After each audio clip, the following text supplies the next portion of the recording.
नमस्कार। आज मैं एमए अर्थशास्त्र विषय के छात्रों के समक्ष काल श्रेणी विश्लेषण टाइम सीरीज एनालिसिस का टॉपिक लेकर आए हैं। ये मेरा इंट्रोडक्शन है। काल श्रेणी विश्लेषण के अंतर्गत आज जो हम आपके सामने व्याख्यान रखेंगे उसके विषय प्रवेश के अंतर्गत काल श्रेणी का क्या अर्थ है, काल श्रेणी के कौन कौन से घटक होते हैं, उन घटकों का किस तरह से काल श्रेणी में विघटन किया जाता है, डिकम्पोजिशन जिसे कहते हैं अंग्रेजी में, फिर काल श्रेणी की मापने की कौन कौन सी विधियां होती हैं, इन सब की सिर्फ हम व्याख्या करेंगे और काल श्रेणी का क्या महत्व है। और लेक्चर के अंत में हम आपके सामने कुछ ऑब्जेक्टिव क्वेश्चंस लेकर आए हैं जो आपसे सवाल किए जाएंगे। सबसे पहले काल श्रेणी का क्या अर्थ होता है। इसकी जो टिपिकल डेफिनेशन है वह यह है कि समय के किसी माप, जैसे वर्ष, माह, इसको मास कह सकते हो, तथा दिन आदि के आधार पर प्रस्तुत समंकों के व्यवस्थित क्रम को काल श्रेणी कहा जाता है। जैसे जनगणना, कृषि उत्पादन एवं तापमान। आपको यह जानकारी दे देते हैं कि भारतवर्ष में वो हमेशा 10 वर्ष के पश्चात जनगणना की जाती है, भारत के नागरिकों की गिनती की जाती है, जिसको जनगणना कह देते हैं, यानी कि 10 वर्ष की अवधि ली जाती है। कृषि के उत्पादन वर्ष भर के भी ले जा सकते हैं और इसी तरह तापमान जो है प्रतिदिन प्रत्येक घंटे का लिया जाता है और इनमें जो परिवर्तन होता है, उस जो परिवर्तन का जो माप लिया जाता है वो काल श्रेणी कहा जाता है। जैसे देश में 1950 में गेहूं का उत्पादन हुआ, आज हम 2015 में रह रहे हैं। 1950 से लेकर 2015 तक की जो समय अवधि होगी वो काल श्रेणी कहलाती है। तो उस उत्पादन की मात्रा में क्या परिवर्तन हुआ, क्या उसमें वृद्धि हुई है, क्या उसमें कमी हुई है और ये किस कारणों से हुई है, इसका माप जो है काल श्रेणी के द्वारा ही संभव हो पाता है। ये क्यों किया जाता है? क्योंकि हम किसी भी उत्पादन का या वस्तु की कीमत में होने वाले परिवर्तन का या मुद्रास्फीति का या मुद्रा विस्फीति का जो परिवर्तन होता है, उस परिवर्तन के माप कर, भूतकाल को देखकर, यानी कि जो हमारा भूतकाल में जिस प्रकार का परिवर्तन हुआ है, उस भूतकाल के परिवर्तन के आधार पर हम भविष्य की नीतियों को तैयार कर सकते हैं, चाहे वो कृषि क्षेत्र से संबंधित हो, चाहे वो औद्योगिक क्षेत्र के उत्पादन से संबंधित हो, चाहे वो तापमान से हो, मुद्रास्फीति से हो, विस्फीति से हो। कहने के तात्पर्य है किसी भी देश के अंदर जो कृषि उत्पादन में परिवर्तन होता है किसी भी समय अवधि में, वह समय अवधि बहुत सारे वर्षों की हो सकती है, माह की हो सकती है, घंटों की हो सकती है, सप्ताह की हो सकती है और इस समय अवधि में उस विशेष उत्पादन क्षेत्र का या कृषि के उत्पादन का जो परिवर्तन होता है उसको जो मापा जाता है वह काल श्रेणी का अर्थ कहलाता है। लेकिन टिपिकली अगर एक लाइन में कहा जाए तो समय के आधार पर किसी भी वस्तु के उत्पादन में जो परिवर्तन होता है उस परिवर्तन के माप को हम काल श्रेणी कह देते हैं।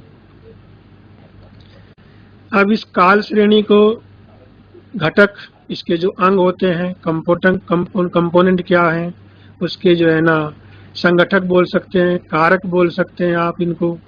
ये काल श्रेणी के घटक से आशय यह है कि एक काल श्रेणी में कितने प्रकार के उच्चावचन हो सकते हैं।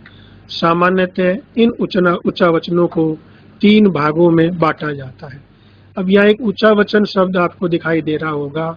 उच्चावचन से तात्पर्य है कि एक जो समंकों की पदमाला है या एक जो काल श्रेणी है, समय की जो अवधि है, उस समय की अवधि में होने वाले जो उतार चढ़ाव हैं, होने वाले जो वृद्धि और कमी है, उन सब को उच्चावचन कहा जाता है। फ्लक्चुएशन इसको अंग्रेजी में बोल देते हैं। तो कहने का तात्पर्य है कि समय की जो अवधि होती है, उस समय की अवधि में किसी वस्तु के उत्पादन में या मुद्रास्फीति में जो उतार चढ़ाव आते हैं, वो काल श्रेणी को उसके समय के आधार पर उनको बांटा जाता है। सामान्यतः इस प्रकार के हम तीन घटक हो सकते हैं, तीन भाग हो सकते हैं, तीन कारक हो सकते हैं। उनमें सबसे पहला है दीर्घकालीन प्रवृत्ति या उपनति, ट्रेंड, सेकुलर ट्रेंड भी कहते हैं अंग्रेजी में। लॉन्ग टर्म जो ट्रेंड कहलाता है, उसका पहला घटक है, पहला जो फैक्टर है, पहला जो कारक है, वो लॉन्ग टर्म ट्रेंड जो कहा जाता है वो है। दूसरा इसका नियमित अल्पकालीन उच्चावचन है। रेगुलर शॉर्टकालीन जो फ्लक्चुएशन होगा, ऑक्सीलेशन जो होगा, वो उसको नियमित अल्पकालीन है। तीसरा अनियमित या दैय उच्चावचन। काल श्रेणी के तीन घटक हैं, इनको हम एक एक करके आपके सामने व्याख्या करेंगे। सबसे पहले आपके समक्ष रखा जा रहा है, प्रस्तुत है दीर्घकालीन प्रवृत्ति या उपनति। ट्रेंड प्रवृत्ति जो होती है, यानी कि 1990 से लेकर 2000 में 2000 तक या 2000 से लेकर 2015 तक किसी देश के वस्तुओं के उत्पादन में जो उतार चढ़ाव होता है, उसको प्रवृत्ति कहा जाता है। एक ही दिशा में बढ़ सकते हैं, घट सकते हैं, उतार चढ़ाव नियमित इंटरवल पर आ सकता है। तो वो जो प्रवृत्ति दीर्घकालीन की, जिसका समय अवधि लंबी होती है, जो समय जिनका समय अधिक होता है, 10 वर्ष या 15 वर्ष या 20 वर्ष, जैसे जनगणना का लेते हैं। जनगणना में जो प्रवृत्ति यानी कि जनसंख्या में जो वृद्धि की दर है, बढ़ने की जो दर है, वो प्रवृत्ति कहलाती है, ट्रेंड कहलाता है। तो इसमें जो है ना, दीर्घकालीन प्रवृत्ति में उच्चावचन एक ही दिशा में घटने या बढ़ने की प्रवृत्ति में निहित होते हैं। यानी कि जो लॉन्ग टर्म जो हमारा सेकुलर जो ट्रेंड है, उसमें किसी भी वस्तु का उत्पादन हो, मुद्रास्फीति हो, विस्फीति हो, कृषि का उत्पादन हो, इनमें जो ऑक्सीलेशन होता है, जो फ्लक्चुएशन होता है, जो उतार चढ़ाव होता है, उच्चावचन जो होता है, वो एक ही दिशा में होगा। या तो उनमें घटने की प्रवृत्ति दिखाई देगी, घटता हुआ दिखाई देगा, या उसमें बढ़ने की प्रवृत्ति दिखाई देगी, ट्रेंड दिखाई देगा। दूसरा जो है ना, इसमें अल्पकालीन समय में कीमतों में उच्चावचन देखने को मिल सकते हैं, क्योंकि दीर्घकाल अवधि में बहुत सारे वर्ष शामिल रहते हैं।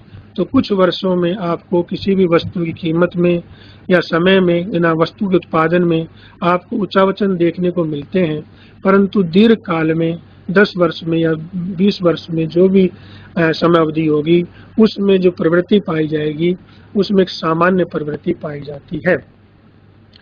दीर्घकालीन प्रवृत्ति में जो उतार चढ़ाव होते हैं, उसके बहुत से कारण हो सकते हैं। जनसंख्या वृद्धि अपने आप में कारण हो सकता है। दूसरा, उत्पादन की तकनीक में वृद्धि हो जाए, टेक्नोलॉजी में चेंज आ जाए, डेवलपमेंट हो जाए, विकास हो जाए। तीसरा, पूंजी का कुछ परिवर्तन हो जाए, सरकार का हस्तक्षेप आदि जो है मुख्य प्रमुख कारण होते हैं किसी भी दीर्घकालीन प्रवृत्ति में परिवर्तन होने के कारण। ये देखिए, ट्रेंड 3 प्रकार के आपको दिख सकते हैं, डायग्राम में दिखा सकते हैं। आपकी पुस्तकों में ये डायग्राम कम दिखाई देने को मिलेगा।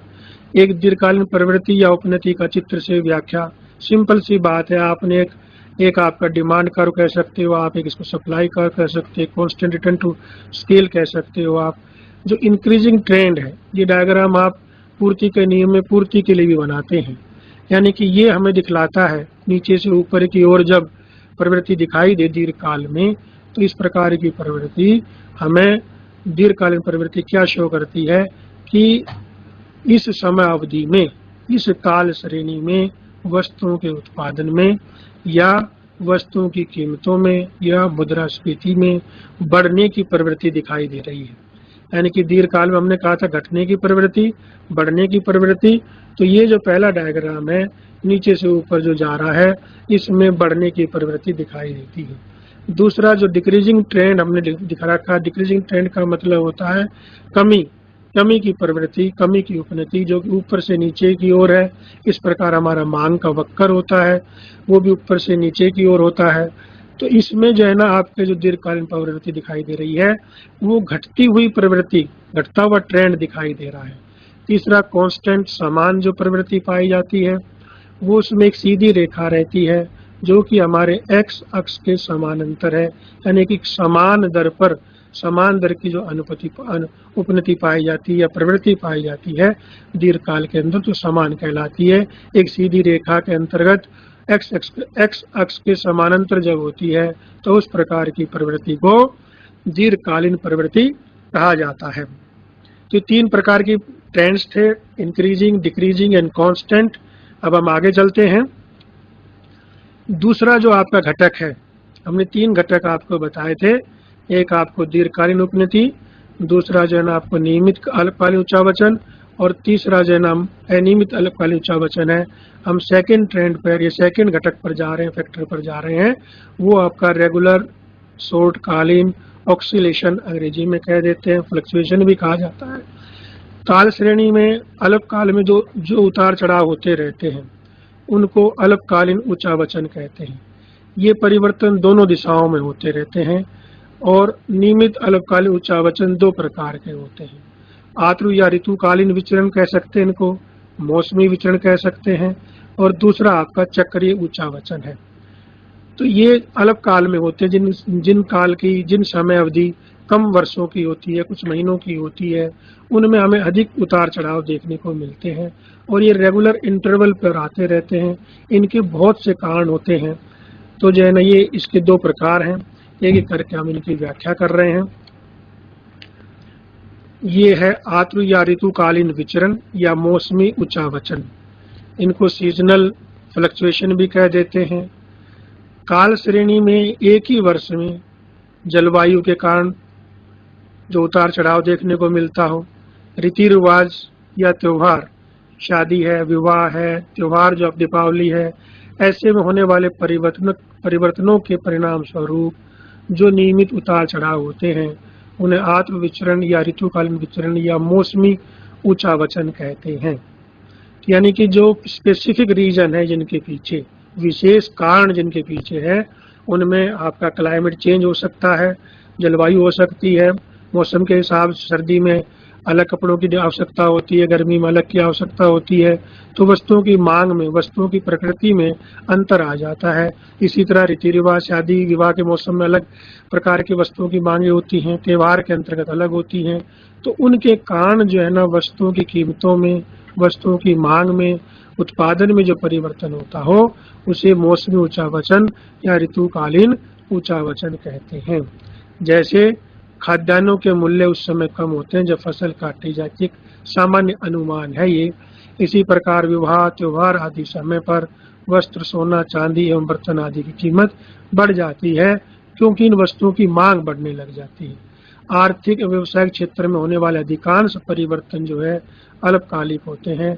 अर्थशास्त्र के क्षेत्र में जो आर्थिक गतिविधियां हैं उनके क्षेत्र में जो होने वाले परिवर्तन हैं या व्यवसायिक क्षेत्र में जो होने वाले परिवर्तन होते हैं वो अल्पकालिक होते हैं और किसी कारण विशेष के परिणाम स्वरूप ऐसा होता है। नेक्स्ट, इसमें हम चक्रीय उच्चावचन है। ये थोड़ा ज्यादा व्यापक भी है, बड़ा भी है आपके सामने, अकेला इस पे क्वेश्चन भी आ सकता है, शॉर्ट आंसर आ सकता है। चक्रीय उच्चावचन किसे कहते हैं, चित्र के साथ व्याख्या कीजिए। तो चक्रीय उच्चावचन भी मौसमी उच्चावचनों की भांति नियतकालिक तो होते हैं लेकिन इनकी अवधि एक समान नहीं रहती है। चक्रीय उच्चावचनों की जो अवधि होती है वो 1 वर्ष से अधिक होती है। 1 वर्ष से कम है तो चक्रीय उच्चावचन की श्रेणी में नहीं आता है। सामान्यतः 3 वर्ष से 10 वर्ष के बीच में चक्रीय उच्चावचन की अवधि को लिया जाता है।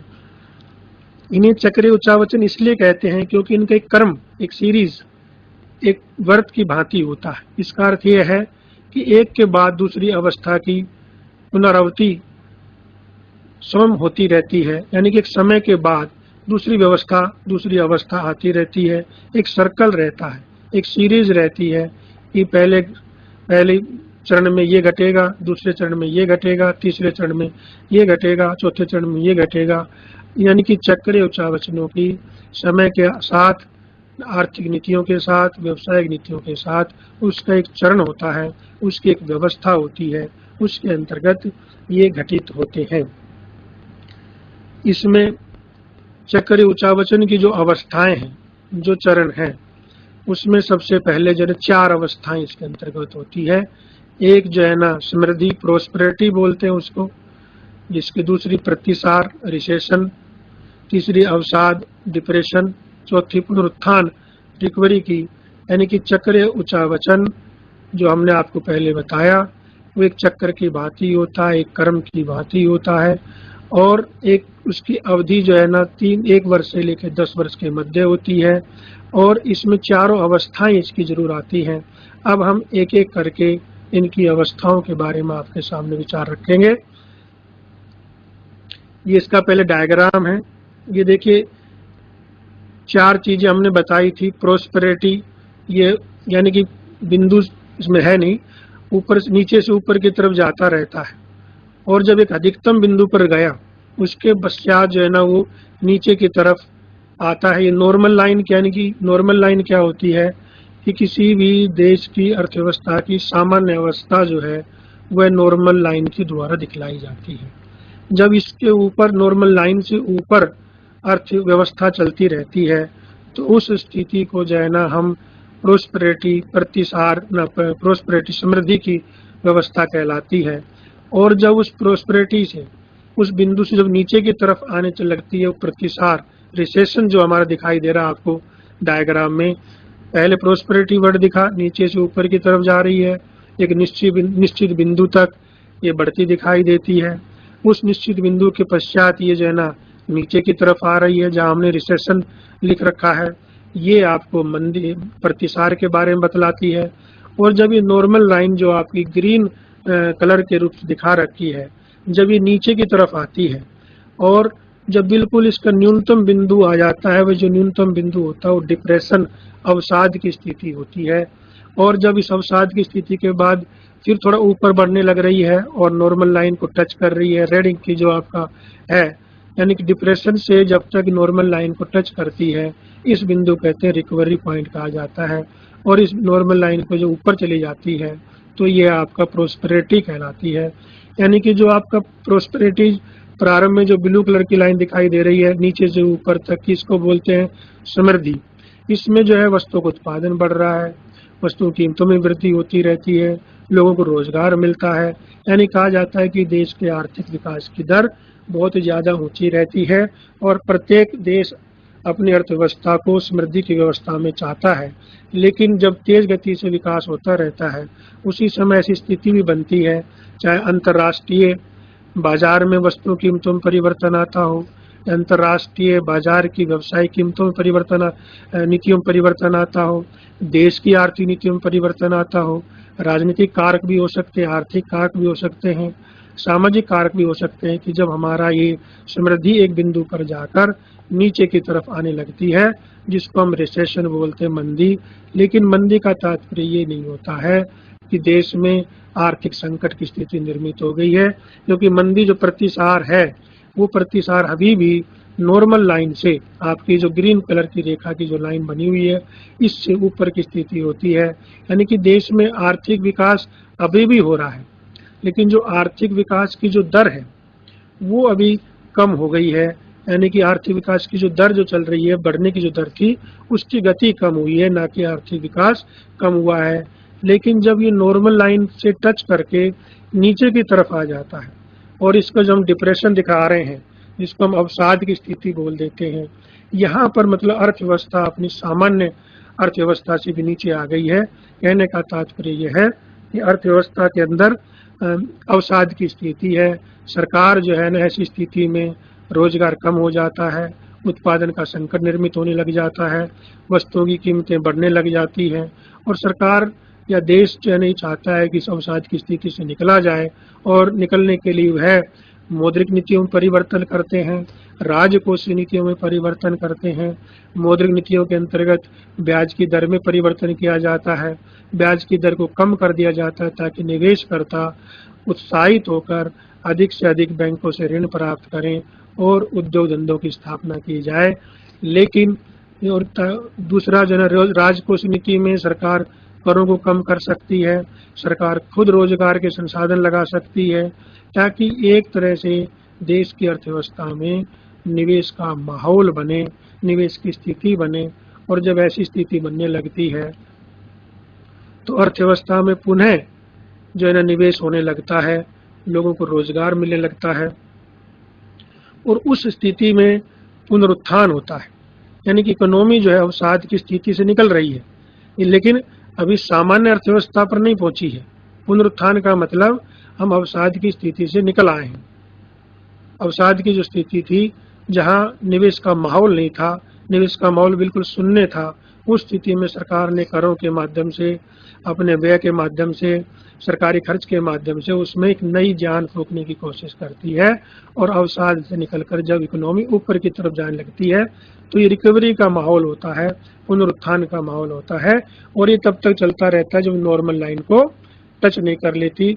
और अर्थव्यवस्था में उसी प्रकार के निवेश को बरकरार रखने के लिए सरकार और प्रयास करती रहती है और जब नॉर्मल लाइन से ऊपर रेखा आपकी जुड़ गई है तो फिर से प्रोस्पेरिटी यानी कि समृद्धि आ गई है और ये चक्कर चलता रहता है।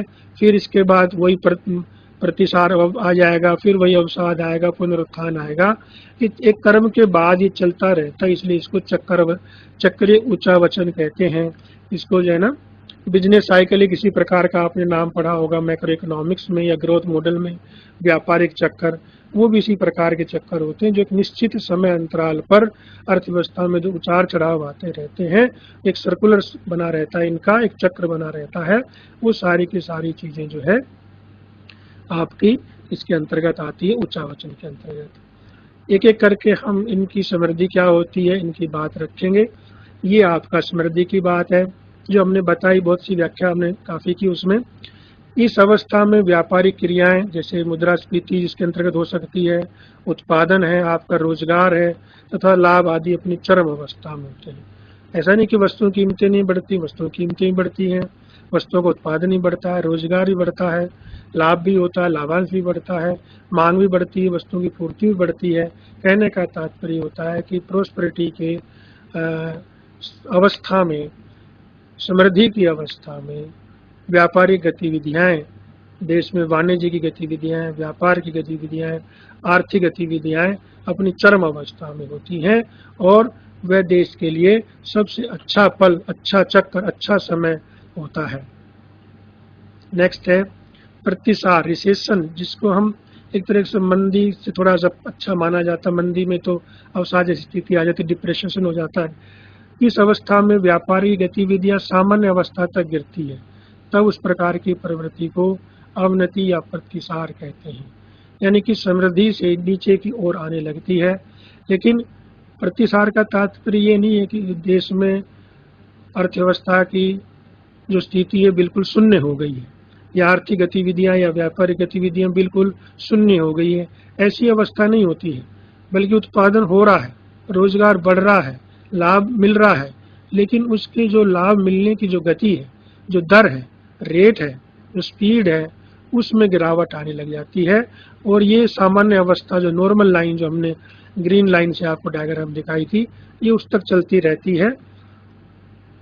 नेक्स्ट है इसमें अवसाद, ये डिप्रेशन होता है जब व्यापारिक क्रियाएं प्रतिसार से निकलकर न्यूनतम अवस्था में आ जाती हैं, तो वह चक्र उच्चावचन की अवसाद स्थिति कहलाती है। यानी कि जो बिल्कुल जो आपकी जो हमारी सामान्य लाइन थी, सामान्य अर्थव्यवस्था की जो हमने एक रेखा खींच रखी थी, उस सामान्य रेखा से भी नीचे जब देश की अर्थव्यवस्था में व्यापारिक, वाणिज्यिक, आर्थिक गतिविधियां होती हों, तो उस प्रकार की अवस्था को, उस प्रकार के चरण को, उस प्रकार के क्रम को जो है ना हम प्रतिसार कह देते हैं और ये अवसाद की स्थिति कहलाती है।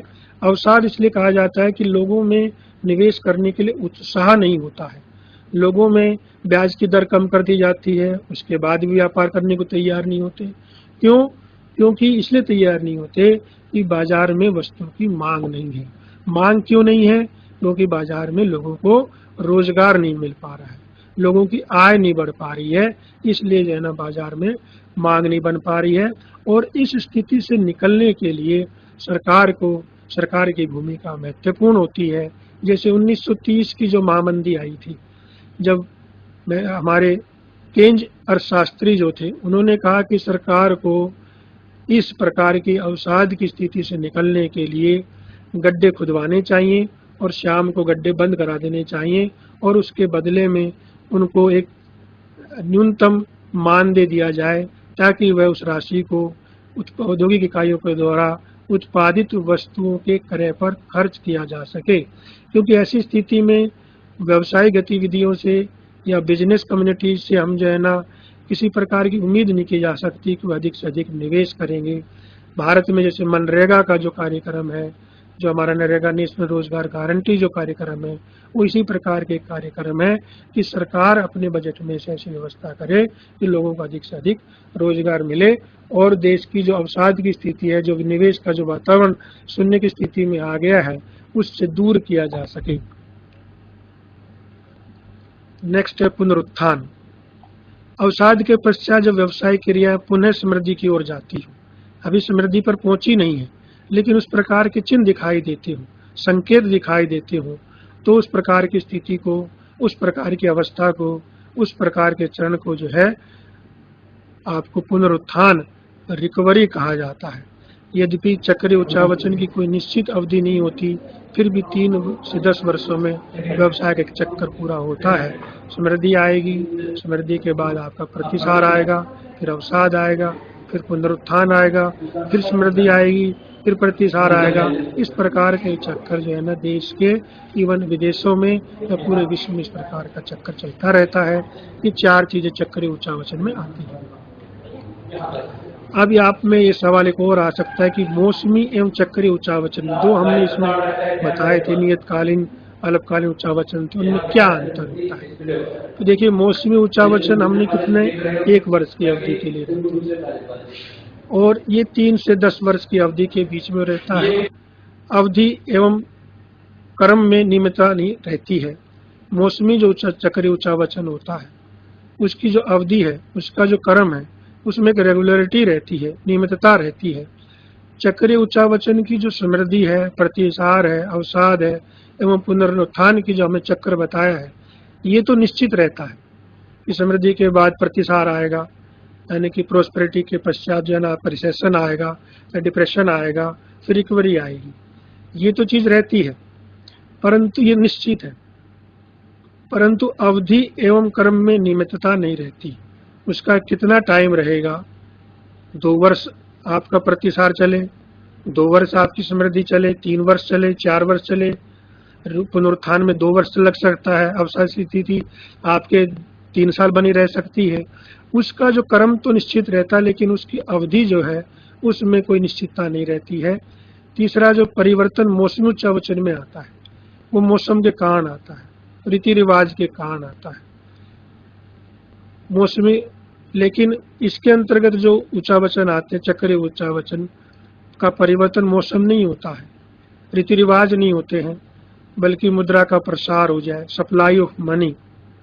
सप्लाई ऑफ मनी क्या है? मौद्रिक नीतियों के माध्यम से या राजकोषीय नीति के माध्यम से देश की जनता के पास मुद्रा की पूर्ति, रुपए पैसे की अधिक मात्रा हो जाना।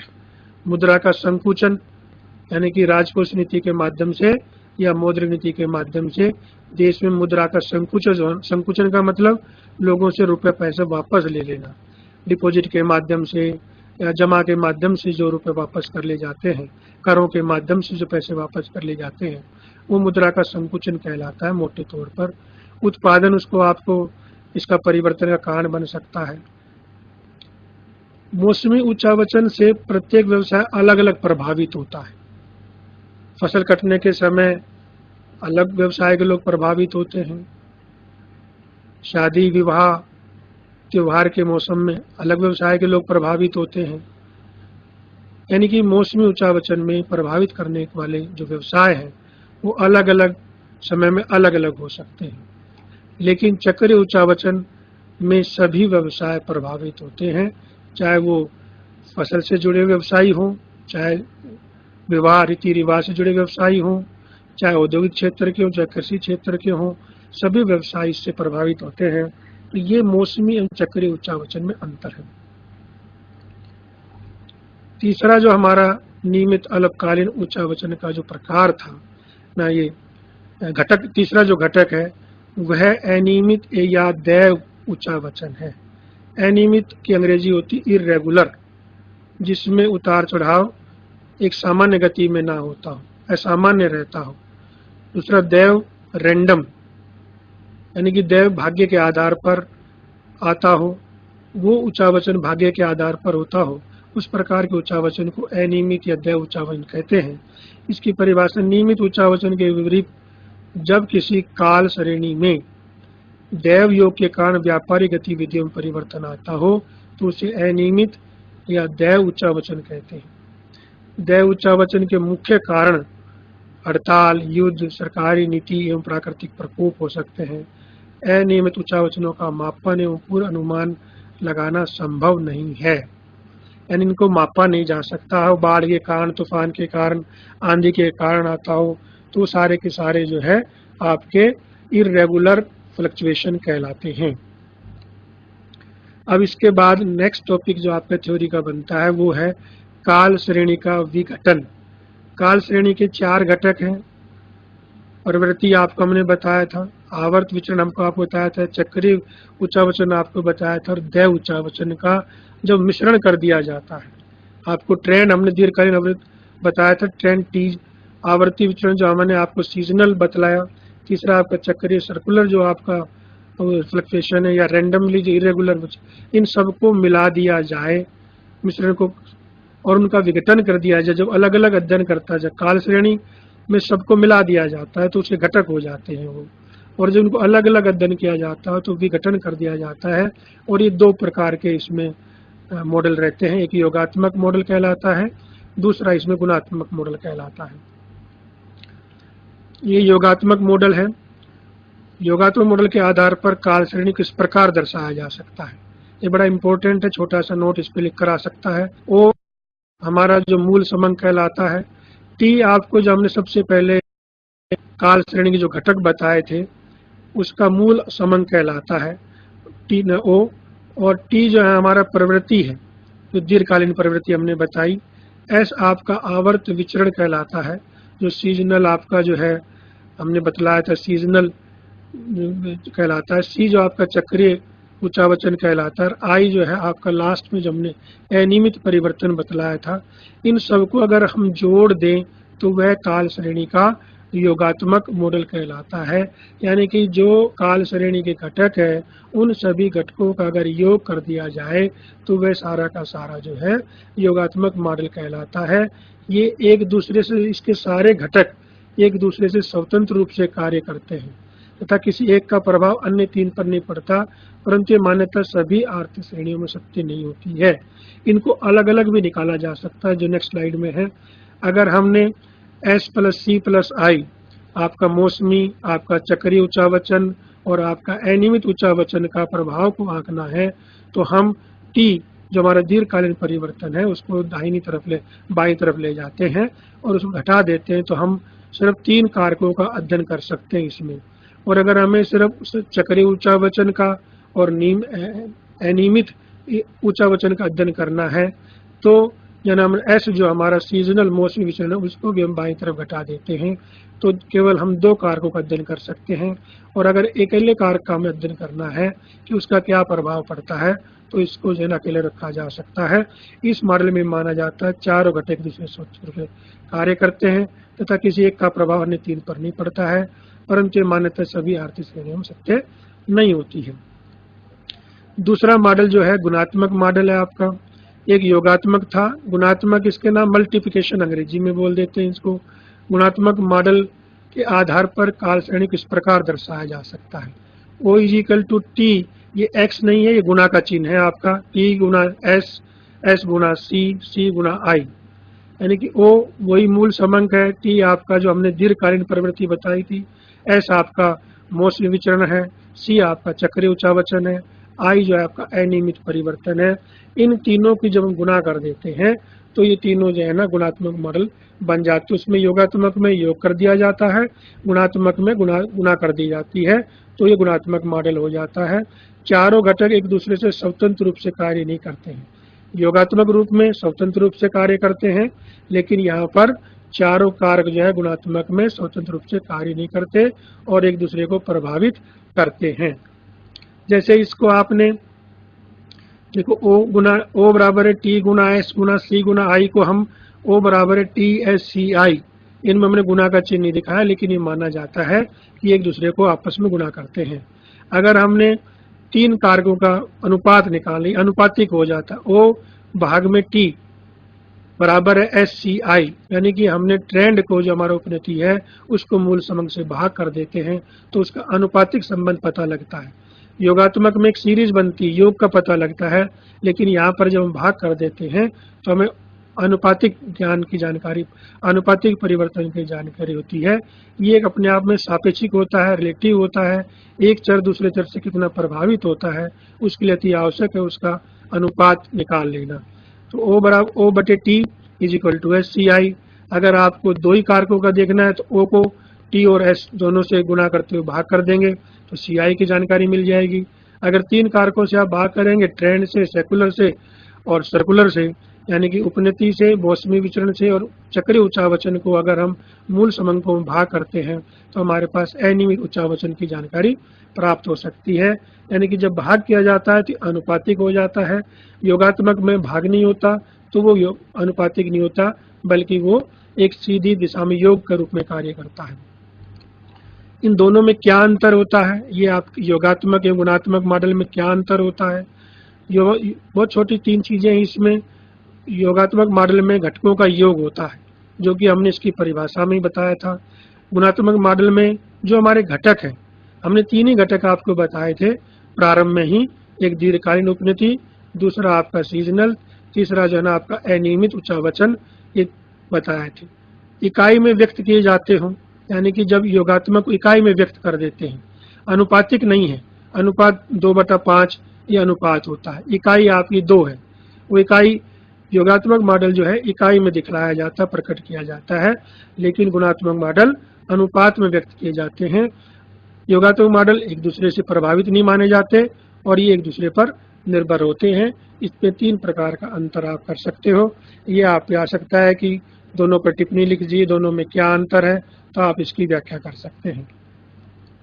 नेक्स्ट है इसकी मापने की विधियां। इससे आप काल श्रेणी को मापते हैं, लेकिन हम यहाँ सिर्फ इनकी कौन कौन सी विधियां हैं उनकी व्याख्या करेंगी। इनको कैसे, इन विधियों से कैसे मापा जाता है काल श्रेणी को, वो यहाँ नहीं रखा जाएगा। 4 प्रकार की इसकी विधियां होती है मापने की। एक मुक्त हस्त वक्र विधि, free hand curve method, then अर्ध मध्य रीति, सेमी एवरेज मेथड, चल माध्य रीति, मूविंग एवरेज मेथड, न्यूनतम वर्ग रीति, लिस्ट स्क्वायर मेथड। ये 4 प्रकार की विधियां हैं जो काल श्रेणी टाइम सीरीज एनालिसिस को मापने में काम कर आती हैं। अब काल श्रेणी का क्या महत्व है, हमने 3 ही चीज रखी हैं। बाकी आप अर्थशास्त्र के क्षेत्र में महत्व है, सामाजिक क्षेत्र में महत्व है, व्यापार में महत्व है, कृषि क्षेत्र के अंदर महत्व है इसका। लेकिन हमने 3 मुख्य बातों को रखा है, क्योंकि काल श्रेणी के अध्ययन से हम भूतकाल के परिवर्तनों की जानकारी कर सकते हैं। यानी कि हम 1950 से लेके 2014 तक भारत में खाद्यान्न के उत्पादनों में जो परिवर्तन हुआ है, उसका अध्ययन हम काल श्रेणी के माध्यम से कर सकते हैं, क्योंकि ये हमारा पास्ट है। पास्ट का अध्ययन जो है ना हम टाइम सीरीज के माध्यम से कर सकते हैं। और इस टाइम सीरीज में जो परिवर्तन हो रहे हैं, उसमें किन कारणों से परिवर्तन हो रहा है, उन कारणों की जानकारी प्राप्त करके हम अपने देश की अर्थशास्त्र से संबंधित, कृषि से संबंधित, औद्योगिक क्षेत्र से संबंधित या पूरी आर्थिक नीतियों की, वर्तमान नीतियों का निर्धारण कर सकते हैं। क्यों? क्योंकि हमने उन चीजों, उन कारकों का अध्ययन पास्ट लेवल पर किया जा चुका है। नेक्स्ट है, इन नीतियों का अध्ययन करने के पश्चात हम आने वाले समय में उसकी हम भविष्यवाणी कर सकते हैं कि काल श्रेणी के आधार पर हमने अध्ययन किया, देश का आगामी खाद्यान्न उत्पादन किस प्रकार का होगा, औद्योगिक उत्पादन किस प्रकार का होगा। इस प्रकार की भविष्यवाणी भी हम काल श्रेणी के आधार पर कर सकते हैं। ये आप, इसके अलावा भी आप, मैंने प्रारंभ में बता दिया कि आप अन्य चीजों को भी रख सकते हैं, कौन कौन से महत्व इसमें आ सकते हैं। नेक्स्ट, ये हम ऑब्जेक्टिव क्वेश्चन लेके आए हैं। अब ये 5 मिनट का समय बचा है, आपके सामने हम ऑब्जेक्टिव क्वेश्चन रखेंगे जो हमने इस लेक्चर के अंतर्गत दिए हैं, आपका इनपुट जो दिया है। सबसे पहला हमारा सवाल है, काल श्रेणी संबंधित है, 4 ऑप्शन आपके सामने, समय, ब्याज, लाभ और कोई नहीं।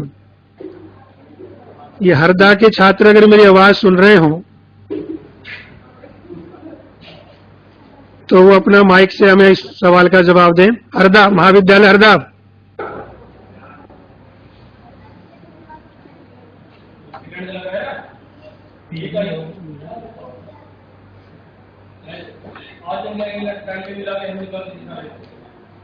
हरदा मेरी आवाज सुन पा रहा है? अनूपपुर, अनूपपुर मेरे सामने दिखाई दे रहा। अनूपपुर काल श्रेणी, मैं फिर से क्वेश्चन रीड कर देता हूं। काल श्रेणी संबंधित है समय, ब्याज, लाभ कोई नहीं। बड़ा आसान सवाल है अगर आपने ध्यान से हमारे लेक्चर को सुना होगा। अनूपपुर के अनूपपुर, मैं रायसेन से बोल रही हूँ। रायसेन से बताइए। रानी सेन एमए क्लास की स्टूडेंट हूँ। इसका आंसर है समय। समय, वेरी गुड, बहुत अच्छा जवाब दिया। इसका मतलब आपने पूरा लेक्चर हमारा ध्यान से सुना है। बैठ जाइए, धन्यवाद। दूसरा क्वेश्चन हमारा, काल श्रेणी के घटक हैं, इंडिकेटर जो हमारे हैं, फैक्टर जो हमारे अंग्रेजी में बोल देते हैं उनको। दीर्घकालीन प्रवृत्ति, बी है आपका मौसमी विचरण, सी है आपका दैव उच्चावचन और डी समस्त। झाबा कॉलेज से। ये दूसरा झाबा, झाबा दिखाई दे रहा। Yes sir. अपना नाम बताओ बेटा, पहले अपना नाम बताओ फिर अपने कॉलेज का नाम। जी सर, राकेश सिंगाड़। राकेश सिंगाड़। हाँ, झाबा से। यस, राकेश सिंगाड़। हाँ ठीक है, बताइए आंसर। समझता आएगा सर। समस्त, वेरी गुड, बहुत वेरी गुड। बैठ जाइए। तो बी का जो है ये सारे के सारे आपके घटक आते हैं इसमें। तीसरा है दैव उच्चावचन उत्पन्न होते हैं। नंबर 1 बाढ़, नंबर बी जो भूकंप, नंबर सी युद्ध और डी जो आपका दा जो है सभी, समस्त। होशंगाबाद महाविद्यालय मेरी आवाज सुन रहा है? रायसेन के बच्चे सुन रहे हैं? होशंगाबाद, होशंगाबाद सर अपना नाम बताया बेटा पहले। सर मैं अनीता कामले होशंगाबाद से। हाँ बताइए। सर इसका ऑप्शन है सही, वो सभी दा वाला। सभी, ठीक, वेरी गुड। बैठ जाइए। सही आंसर दिया है होशंगाबाद महाविद्यालय की छात्रा ने कि दैव उच्चावचन इन सभी कारणों से होता है। बाढ़, भूकंप, युद्ध, प्राकृतिक प्रकोप के जितने भी जो कारक होते हैं वो सभी दैव उच्चावचन के कारण बन सकते हैं। नेक्स्ट है हमारा काल श्रेणी विघटन के मॉडल्स हैं जो हमने सबसे लास्ट में आपको व्याख्या करी थी। पहला इसका है योगात्मक मॉडल, दूसरा इसका है गुणात्मक मॉडल, सी दोनों, ए और बी दोनों या आबा दोनों और डी कोई नहीं। झाबा से सर। हाँ झाबा, झाबा बोलेगा भाई। जी सर, दोनों आएगा सर। दोनों, झाबा। अपना नाम बताओ। झाबा, मोनू राठौर। मोनू राठौर ने सही जवाब दिया और ये दोनों सी जो इसका विकल्प है वो राइट आंसर है। नेक्स्ट है अपना दीर्घकालीन प्रवृत्ति को मापने की विधियां हैं। मुक्त हस्त वक्र चक्रिति, ये दीर्घकालीन या काल श्रेणी को मापने की विधियां भी आप कह सकते हो। चल माध्य रीति, सी दोनों, डी कोई नहीं। रायसेन महाविद्यालय मेरी आवाज सुन पा रहा है? अपना नाम बताओ पहले फिर बताइए आप। द्विवेदी। हाँ बताइए। इसमें दोनों आएगा। दोनों आएगा, वेरी गुड। बैठ जाइए। नेक्स्ट है काल श्रेणी में अवसाद की स्थिति संबंधित है। काल श्रेणी में अवसाद की स्थिति संबंधित है। ए है चक्रीय उच्चावचन, बी दैव उच्चावचन, सी आवर्त, डी कोई नहीं। छिंदवाड़ा महाविद्यालय मेरी आवाज सुन पा रहा है? छिंदवाड़ा, इंदौर, ये कौन सा कॉलेज? चलिए क्वेश्चन फिर से रिपीट कर देते हैं, कोई भी महाविद्यालय अपना हाथ खड़ा करे। काल श्रेणी में अवसाद की स्थिति संबंधित है चक्रीय उच्चावचन, दैव उच्चावचन, आवर्त, कोई नहीं। खंडवा, खंडवा की छात्रा बोले। शर्मा जी कहाँ गए? सर शर्मा जी नहीं है क्या?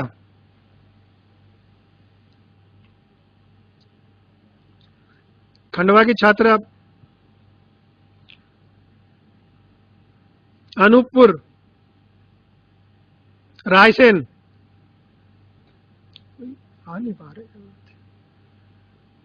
रायसेन महाविद्यालय मेरी आवाज सुन पा रहा है?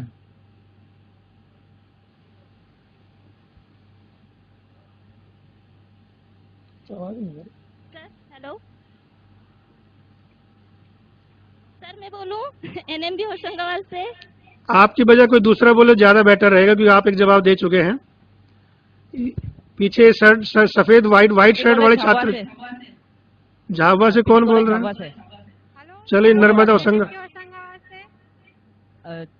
अवसाद आएगा, चक्रीय उच्चावचन। चक्रीय उच्चावचन आएगा। वेरी गुड, बैठ जाइए। बहुत बढ़िया आंसर दिया आपने। ये झाबुआ के छात्र से हमें आंसर मिला इसका। ये आपका चक्रीय उच्चावचन के अंदर अवसाद की स्थिति होती है। हमने 4 स्थितियां बताई थी, अवस्थाएं बताई थी। प्रतिसार आपका बताया था, समृद्धि बताया था, अवसाद बताया था और पुनरुत्थान, उसमें एक उन्होंने, वो चारों की चारों जो चक्रीय उच्चावचन से संबंधित होती है। दशहरा के अवसर पर बाजार में अत्यधिक बिक्री संबंधित है चक्रीय उच्चावचन, दैव उच्चावचन, आवर्त, कोई नहीं। सर नर्मदा महाविद्यालय होशंगाबाद से, इसका आंसर आवर्त आएगा। इसका आंसर कौन सा आएगा? आवर्त। आवर्त आएगा। आवर्त। सी, ठीक है, ठीक है, वेरी गुड। नाम बताइए अपना। सर साधना चौहान। ठीक है, बैठ जाइए। चौहान सर। ठीक है बेटा, ठीक है। चक्रीय उच्चावचन की अवस्थाएं हैं समृद्धि, प्रतिसार, अवसाद, सभी। डी। झाबुआ से सर। झाबुआ से कोई और भी बताए? सभी आप आएगा ही सर। दो। नहीं, वो तो डी तो ठीक है, आपने सही बता दिया। कोई और छात्र नहीं बताएगा आपके महाविद्यालय से? सर बताएंगे ना। हाँ, नेक्स्ट टाइम दूसरा छात्र बताए। Thank you. युद्ध के कारण 9वां क्वेश्चन आपके सामने रखा जा रहा है। युद्ध के कारण वस्तुओं की कीमतों में वृद्धि है चक्रीय उच्चावचन, दैव उच्चावचन, आवर्त और कोई नहीं।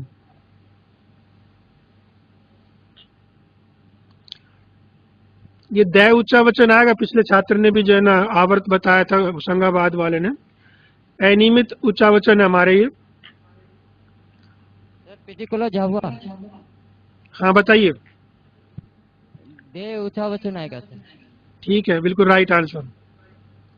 लास्ट क्वेश्चन आपके सामने, टाइम हो गया है। एक ही दिशा में बढ़ने या घटने की प्रवृत्ति है चक्रीय उच्चावचन, दैव उच्चावचन, दीर्घकालीन प्रवृत्ति और डी कोई नहीं। ये मंडला बताए। मंडला धार के छात्र बताएंगे। धार महाविद्यालय मेरी आवाज सुन पा रहा है? खरगोन। चलिए झाबुआ से बता दीजिए अब।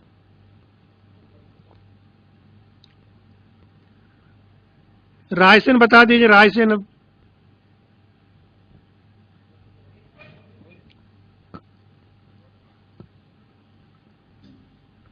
सर हाँ बताइए, अपना नाम बताइए पहले।